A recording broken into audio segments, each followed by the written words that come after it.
Hi friends. For this Music Monday, I'm going to play an old favorite that we sang in church yesterday, Blessed Be the Tie That Binds. Blessed be the tie that binds our hearts in Christian love. The fellowship of kindred minds is like to that above.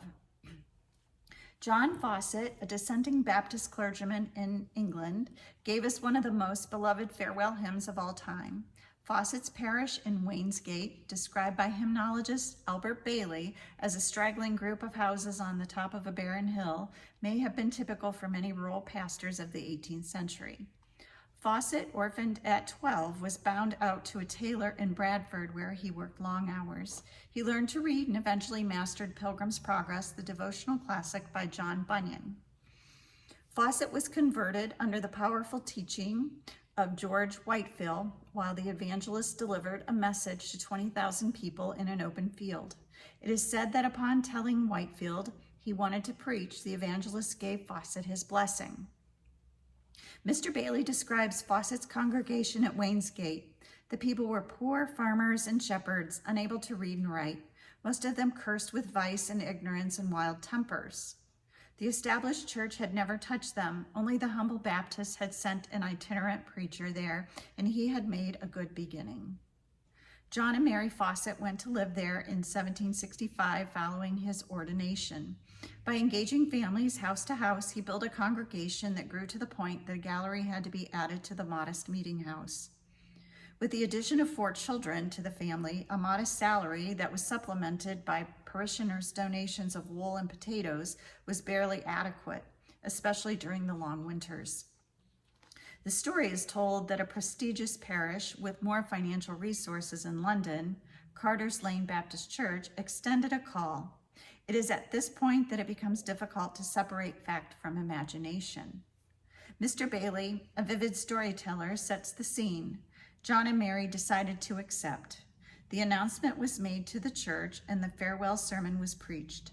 The bulky items of his furniture and some of his older books were sold, and the day of departure arrived. The 2-wheeled cart came for the rest of his belongings, and likewise came the parishioners to say goodbye. The crowd was despondent and in tears. According to Mr. Bailey, Mary is quoted as saying, "I can't stand it, John. I know not how to go." John responded, "Lord, help me, Mary, nor can I stand it. We will unload the wagon." To the crowd, he said, "We've changed our minds. We are going to stay." Mr. Bailey describes a scene of pandemonium as the crowd broke out in joyful acclamations. It was the practice of many ministers to write hymns on the theme of the day to be sung at the conclusion of the sermon. This hymn was included under the title of Brotherly Love in Fawcett's Hymns, adapted to the circumstances of public worship and private devotion of 1782. United Methodist hymnal editor Carlton Young notes that the collection contained 166 hymns, most of them to be sung as a congregational response to the sermon. We do know that John Fawcett remained in Wainsgate for 54 years in nearby Hebden Bridge. We do not know if this hymn was written in conjunction with his decision to remain in Wainsgate, but its language connects well with congregations, identifying with the struggles of life and our unity in Christ. No doubt this hymn has been tearfully sung by more Christians upon parting than any other hymn. Fawcett developed a school for the area children by adding on to his home. He was known as an educator and scholar, as well as a fine preacher. In 1811, Fawcett published his devotional commentary on the Holy Scriptures and was also honored with a Doctor of Divinity degree from Brown University in Providence, Rhode Island.